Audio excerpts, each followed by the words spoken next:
It's time for story time. So Erin's cooking soup, so she's going to miss it, but she's in all these stories too. I was trying to think of what to do for Thanksgiving, and just a lot of memories come back from our lives together and hers and mine. And trust me, I have memories before there was Erin. I'm not that old, but this is just all my memories of things and being with God from when we got married until now. And it's kind of neat to look back on. So I hope you enjoy it like I enjoy telling it. One of the first stories I have, and you might have heard it before, but it's still, to me, every time I think back about it's pretty amazing. So we got married in May of 2000. Yes, a long time ago. And just remember how lucky I am, because if you want to know how many years I've been married, I'm pretty sure it's 23 because it's 2023. And May's already happened, so we've been married 23 years. And we didn't have a lot. I was going to go into ministry, and she's going to be a teacher. She had a teaching license. So we got married in May, and we decided that I was going to grad school in Minnesota so that I could become a pastor.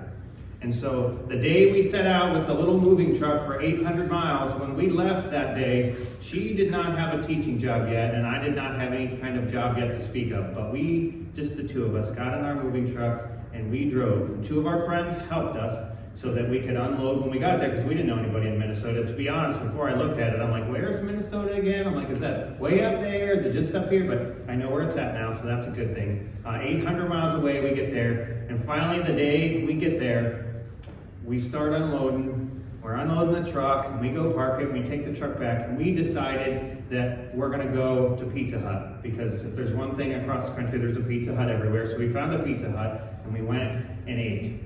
Now let me just tell you, this is a weird feeling. When we came back from Pizza Hut with our two friends, somebody goes, "John, your answering machine's blinking." I said, "I don't even remember plugging in the answering machine, letting alone putting an outgoing message." And if you're not old enough, yes, we had little machines that answered people's calls when we weren't home, because we didn't have cell phones. So that's what an answering machine is. But anyway, we didn't even remember plugging it in. And so I'm like, it's blinking, and it says there's 2 messages on there. And so I pressed the button, and I don't remember what the order was, but the first message was an interview for Erin to have a teaching job. And she did interview with them, and she got the job. And the other interview was a little church that was looking for a youth pastor for their church of about our size. And a part-time job that went well with going to graduate school at the same time. And wouldn't you know, we both took those jobs. And so we went from this moving 800 miles with not knowing where the next paycheck's coming from to coming home from Pizza Hut and seeing 2 blinks on the answering machine and having 2 jobs. And that's the way God spoke to us then. You can't help but do that. I know, I sent out resumes, she sent out resumes. I'm not saying we didn't do our part. It's not this big miracle in that way, but we had 0 interest, 0 anything until that moment when we came back and didn't even know we plugged in our information. And we had those beeps, and they turned into jobs. Only like a week later, it's pretty amazing, and back then as well, when you paid for your car insurance, some people still do it, but I can't afford it. You paid 6 months in advance, you just paid it all at once. Well, we had about everything we had from our wedding, and we had to switch insurance companies, and we didn't really know where it was going to come from. We weren't worried. We're going to figure out, if we're the worried type of people, I'm sure we wouldn't have moved 800 miles and not knowing what was going on. And so, a couple days later, we're figuring this out. We're like, we got to go to this new insurance place because we got to have a local one, but we don't have any cash yet that we can put that up. And once you know it, a couple days later, in the mail, came a letter from our old Bible study in Ohio. We had a Bible study with people the same age that said, hey, we're thinking about you. You moved away. We miss you. Here's a little help to get you started. And it was like about $600 worth of 1s, 5s, 10s, 20s, whatever you can think of in this envelope. And I'm not a real emotional guy. I was joking this morning about how many Kleenexes are in this church because I had to move them all for the wedding. I swear there's probably 30 boxes of Kleenex hidden. If you want to play Where's Waldo, just find some. But I'm not emotional like that. But even I, not being like that, was like, here it is. Here's this envelope, and it has cash in it. And we know exactly where it's going because we were just praying about it. Another time when God just spoke to us. We got done with our 4 years in Minnesota, no children yet, and I'm starting to think about where I'm going to work and where she's going to work. And I decided we wanted to move back towards home because family's 800 miles away, and we just got married. So you know what that's like. If they want to see you like once or twice a year, they got to drive or fly 800 miles, and there they are.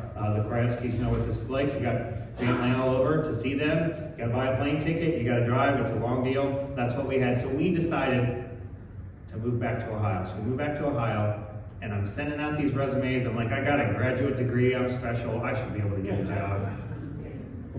Nothing. Erin got one, by the way, because if you're a special ed teacher, they tend to track you down. If you want a regular ed job, they're like, no, we got this other one here. And so it was still neat for her. We were on our way for vacation that summer, and somebody called and offered her an interview, and so that was good. But me, no. Doesn't matter how many degrees you have, you still got to find a job. And it went weeks and weeks, and finally, in the meantime, I started to work for my uncle because he has a surveying company, and he always needs work, like everyone else always needs work. Weeks turned into months turned into double-digit months, turns into a year. I'm looking for jobs. I'm thinking, oh man, here I am excited, fresh out of college for ministry, and I can't find anything. Kind of humbled myself and said, I know we moved back home to be near family, but maybe we should just say we're willing to move anywhere, God, if that's what you want. Once you know it, within a couple weeks, there's like 10 phone calls, there's like all this stuff going on. It's almost like, and I'm not saying God was waiting for me to say, yeah, I'll go wherever you want me to go. I don't care where it's at. That they started coming in. There's so many came in that I'm in the interview process with all these churches that I had to tell some, I don't think it's fair to you that I talk to you right now because I have other things going on. And so did that. I had to tell a couple of them that sounded fun goodbye. And once you know it, after saying I'm willing to go anywhere, a job opened up in Ohio, and I was in Mansfield, which is now Impact Worship Center. At the time, it was across from a cornfield. I didn't like that because I grew up in the suburbs. So I had to do that. But here's this job. As soon as I said, I'm willing to go wherever you want, there's God in there. And I'm pretty sure he was up there going, John, I've been here all along, whatever. But I told you, I'm not the emotional guy. To a fault. Sometimes I even forget to pray because I'm like, oh, it's all right. God will provide. It's okay. And I forget to ask God for things because that's just not me. I go like this. My excited only goes up to here. My not excited only goes down to here. And here's what I am normal. And that's why I don't speak off of a manuscript, because I would go like this and you would be asleep already. So I'm not an up and down person. So these stories for me, even I have to look back on them to see them. So take this job. Again, we had some hard times in our life that at the time I'm like, I didn't realize how hard it was. So we start this job still living in Canton, and it's in Mansfield because she has a teaching job in Canton for the second year in a row. And she's pregnant. And I have to drive twice a week to go do my job. And then they gave me some money for gas and stuff, but I stayed with somebody Monday night so I could work 2 days in a row, and then I drove back to Canton. And then Wednesday morning I drove back to Mansfield, worked, did youth group, stayed overnight at a different person's house, living out of whatever. Worked the next day on Thursday, went home, took most of Friday off. Of course, if you're a youth pastor, unless there's a football game or a basketball game or whatever there is, and then I had to drive back up there. Usually, sometimes work Saturday, come back on Sunday, drive. So we did this for a while. Comes around Thanksgiving, we found a house. Bought a house, which is nice. She's still got a job in Canton, and she's pregnant. She's staying down there all week while I work up there. Part of it was nice. I golfed all the time because there was nobody home. I wake up in the morning, it's still an hour before I want to go to work. Hey, I'll go golf. And then work all day. I'm can go home. I got to make myself dinner, which is probably in the microwave, so I might as well go golf before I do that. That's not going to take a long time. But we were apart. So we're dealing with this. We're apart. I don't know why I keep saying we're pregnant, because she was pregnant. Had nothing to do with me. My part was easy. Finally, in February, baby comes. She comes home, takes her maternity leave, whatever. When it's done, she's still got a job back in Canton. So she goes, and during the week, were you living with your aunt? Oh, so many times we've done this. Before the baby, she stayed with her aunt during the week. After the baby, with my parents. So, again, apart. So all week, I don't see the baby. I work. Until the end of the school year, finally she moves in for good, and it's things are finally looking up. Lots of stories in life just happen. A couple years later, they say, hey, we're building a new building. Months after that, church is $1.7 million in debt, and the pastor decides he's done. It's the way life goes. And if you know anything about the Wesleyan Church, usually when a senior pastor resigns, it means you're supposed to look for another job, because when a new guy comes in, they kind of want to just start fresh. Usually it doesn't happen. Usually they say it's okay, you can stay. But then the writing's usually on the wall, and within a couple of years, you're gone. Well, they said I could stay because they didn't have a pastor. So I could help fill in what wasn't there and be there. They had a guy that came and preached on Sunday, and it was a temporary guy, and I did all the everyday stuff. Well, you want to know what happens when they finally found a guy to take over? I don't know how, 8 months later? Well, worst of our job, we can't afford to pay a senior pastor and another pastor because we're $1.7 million in debt from building this nice building that you enjoyed the whole time. You're going to have to find another job. And they're like, we're going to stop paying you in December, but you can work till April if you want. And I said, nah, no thank you. I worked through December. And of course, what do you think happened after that? Do you think you can find a ministry job real easy? Boom. It doesn't work that way. So I'm looking, started working for my uncle again, which if you're keeping track at home, now I'm in Mansfield and he's in Carrollton, Ohio, just south of Canton. And so every day, here we go again. I'm driving to Carrollton, Ohio, sometimes staying with my cousin overnight so I can do it. Meanwhile, she's pregnant with her third child. So, yeah. When we were in Mansfield, Mrs. Bodo, Erin, was pregnant more than she wasn't pregnant, which leads to 3 babies. So, of course, Johnny comes along in February after I don't have a job anymore. And so I'm looking, I'm working for my uncle. Weeks turned into months. In case you don't remember, 2005 to 2009, the housing market crashed. So we bought our house in the fall of 2005. When we went to sell it in 2009, we lost like a quarter of the price of the house.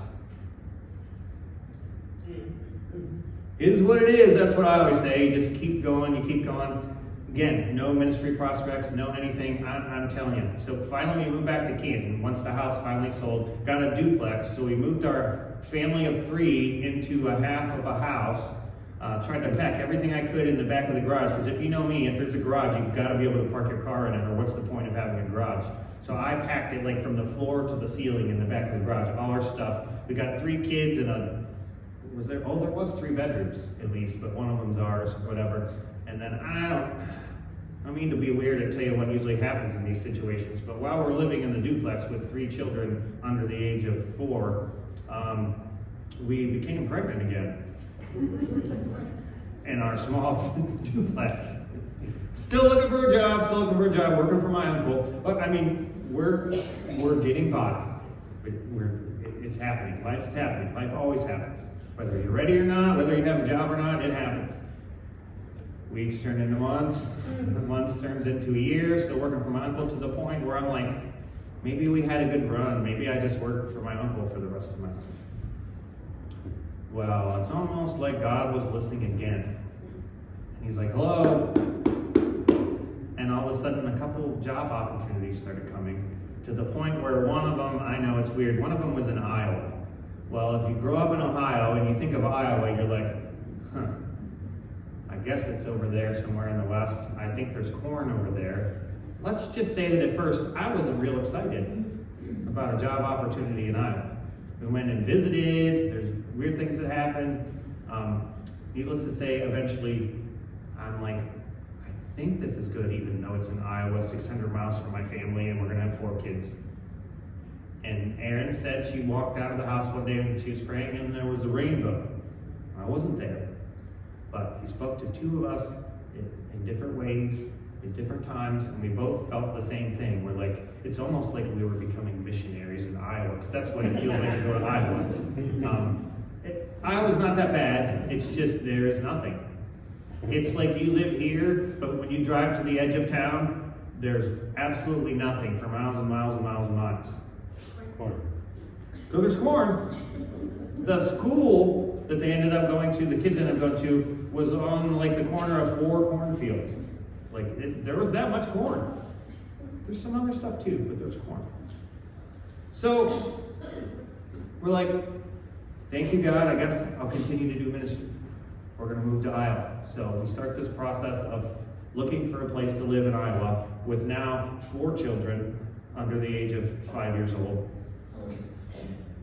Yeah, not a treat, like to pack in the car and just get going. We bought these my cousin gave it. My cousin had triplets, which was lucky for us, because they had to have 3 car seats at the same time. So you need car seats that aren't as wide, because you got to jam them in the back of a van, side by side by side. So we had these 3, and you get back problems from going like this back in the van and strapping in 3 kids like this the whole time, because it's way in the back.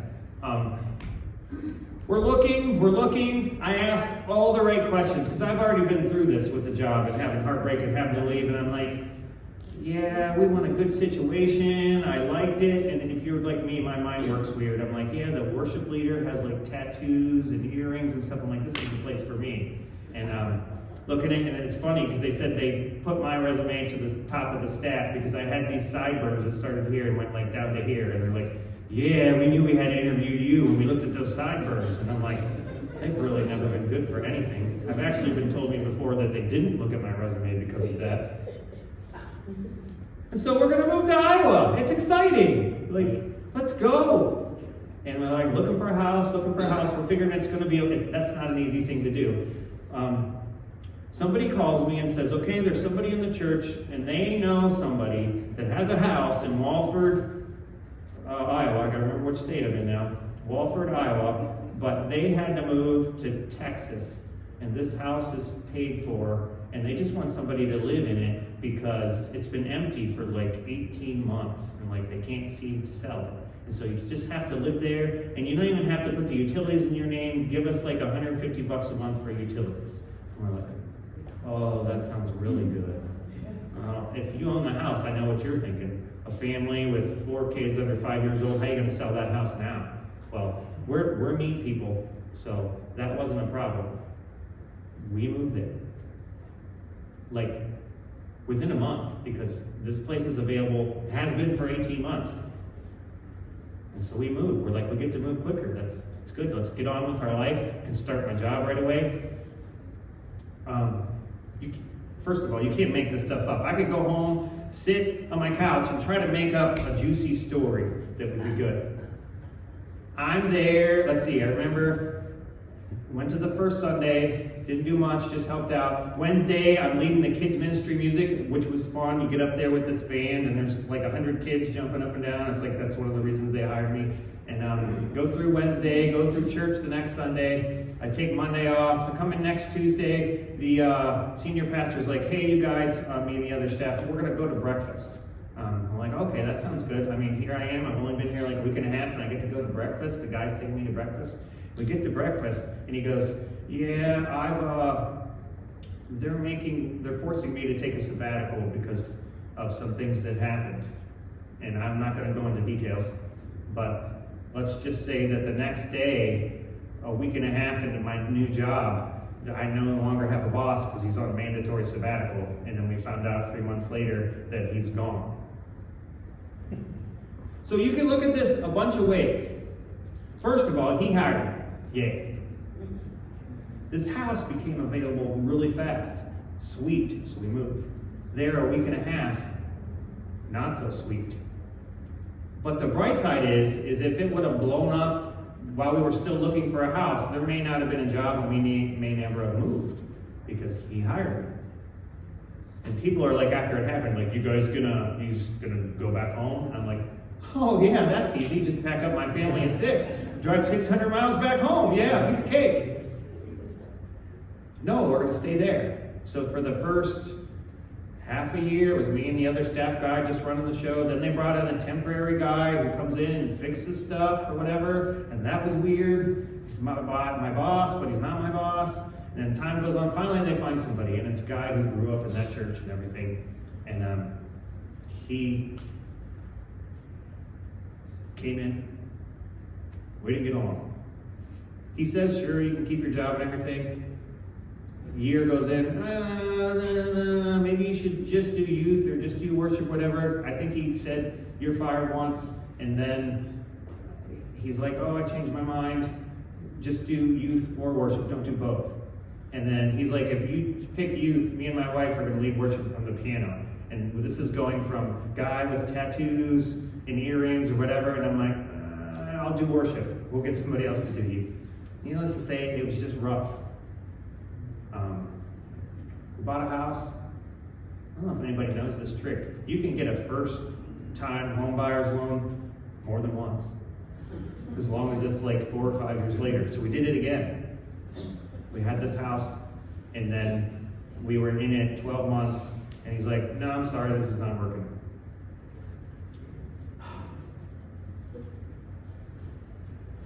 Look for a job. We've already been over this. You don't find a job real quick in ministry. Doesn't happen. Look for a job, doing all this stuff. Nothing. Finally, one of our friends, he works for a company, Cardex Handling. They build these big machines that store tools and all stuff, and they're building a bunch of them in a row, and they need somebody to help. And at least I had a temporary job for however many months we were there. It ended up being exactly right, of course, because, that's how that works. But I'm applying for all these other jobs. I'm going to plant a church. I don't care, I'll do whatever it takes. But I'm applying for regular jobs. And they're like, yeah, come, whatever. And then I interview, and they're like, no, you're too qualified for this job. Sorry. Over and over and over again. Finally, one Memorial Day, we're like, we don't know what to do. Let's just throw stuff at all the walls and see what sticks. Let's see if something can get rolling. So we talked to our realtor. We've only been in the house, what was it that time, 15, 18 months, something. And we're like, we don't know if we want to sell, but maybe you could put some feelers out there. And then we're like waiting, like if there's a job, we'll move. If the house sells, we'll move. We just need something. And so she's like, okay, I'm on vacation. After the weekend, I will call you back and I'll look at it. Day and a half later, she sends me this email. Oh, there's this couple that sold their house and they got 3 months to get out and they're looking for this area, this area, this area, and one was our area. And they're really interested. And so the next day while I'm at work, and Aaron's at home with 4 kids, they're like, we want to come at 5 today. I'm at work. How many people would want people to come look at your house to buy it, like on an hour's notice? Needless to say, how long was it? Like a week later, from when we even decided whether we may or may not want to sell our house, there was a full price offer on our house. And we did the first time home buyers, no money down. And in a year and a half, the house made enough money that all the costs and the realtor fees were covered. And we came out scratch even. I don't know if you guys know, that's a miracle. That doesn't happen. Realtors' fees are at that like 7%. But it happened. So then I'm like, I better start looking for a job. And long thing short, whatever, that worked out. There's other things too. I'm not going to tell everything because I like to keep. I'm a scheduled guy, so don't worry. I'll get you out of here. I'll stop in the middle of the story if I have to, so we can have soup. While I'm looking for a job, this is before the house stuff. I'm like, I think outside the box, and I saw this one video of this pizza shop.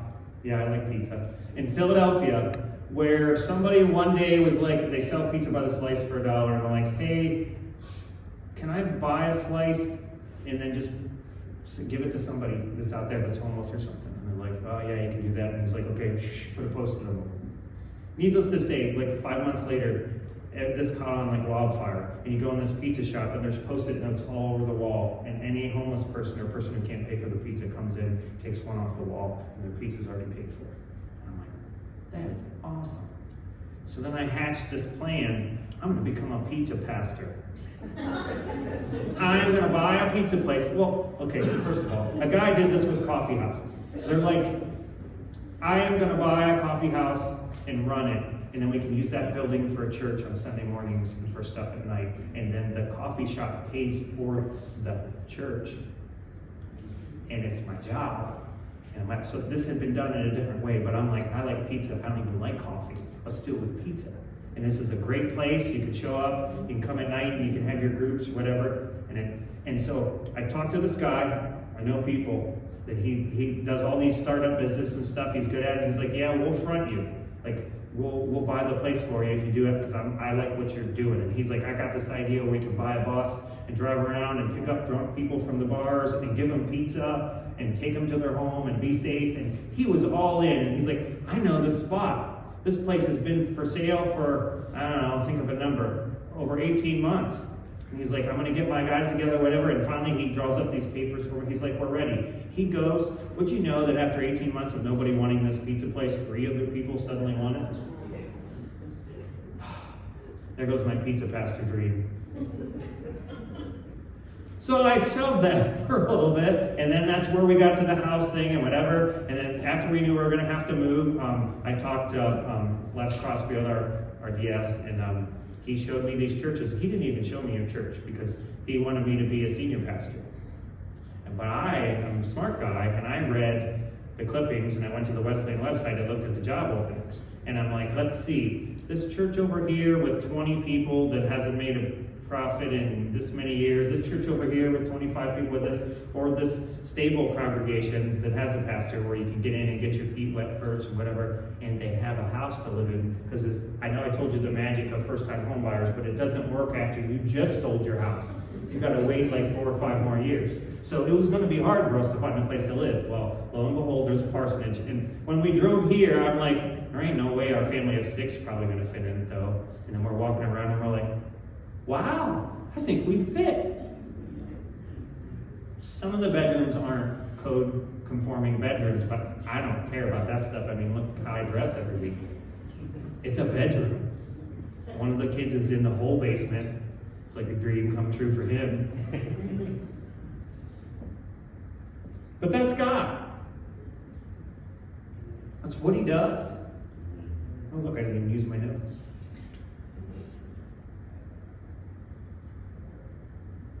So, we go through things in life, right? Remember COVID and all this stuff with the church and how church is hard? What were we saying? I just wish things would go back to normal, right? What is normal? What is it? See, God is always doing something new. Doesn't mean he doesn't do the old anymore. It means he's always doing something new.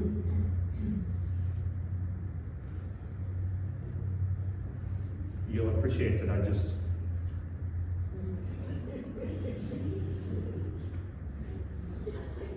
It's not that important. It's Thanksgiving, we're looking back. Why do we look back? And I was going to read the whole story. I'm sorry. You've heard of the story of Sodom and Gomorrah.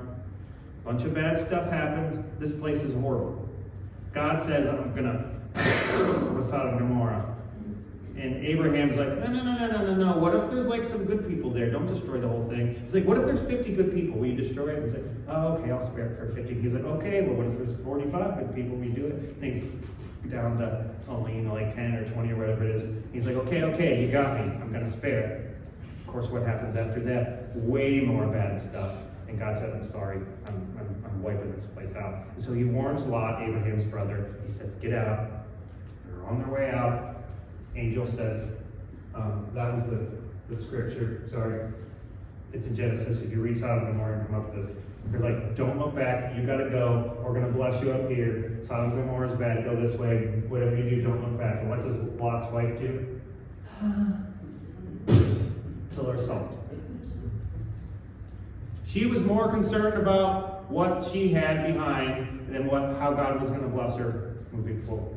That's a lesson. It is not bad to look back, people. Trust me. I just looked back in front of me. It is good to look back and remember the things in your life, but you have to do it in the right way. We look back to remember, because if you don't look back, you won't remember. You won't learn anything from it. So you have to look back and see what happened. A lot of things that happened in Aaron and I's life while we're going through them could have been considered really rough patches in life. And I can sit here, but if I don't look back, I don't see how God provided, because I'm not that touchy-feely guy. So we have to look back. We have to take time, and we have to look back with the purpose. The good, the bad, and everything in between. We look back to give thanks, because I can give thanks for all those things that happened for us. Well, I look back and give thanks because I'm stronger. I look back and give thanks for good times, bad times, everything in between. I look back and give thanks that God is faithful. I look back and give thanks to God for the times that I didn't see it as a blessing and it was really awful, but it turned into a big blessing. So I look back to give thanks that God will always want to be part of our lives. And we look back, this is my favorite part, to move forward. We look back, we don't dwell.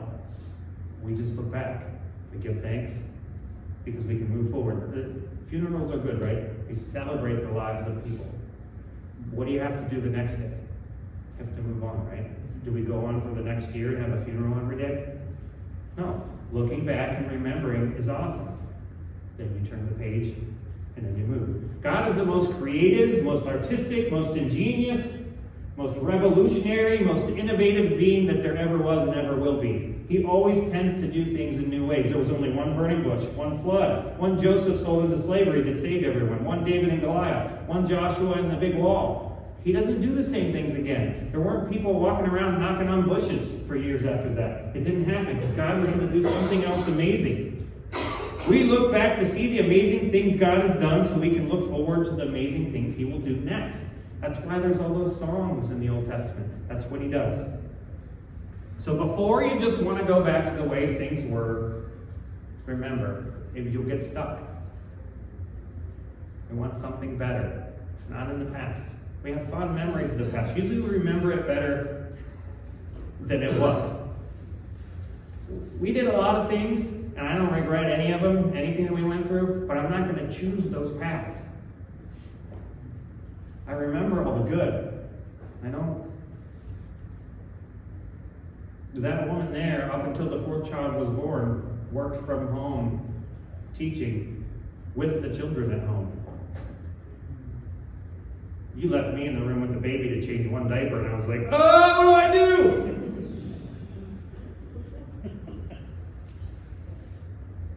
God uses the past to shape the future. So look back, give thanks, and move forward. Bow your heads with me today.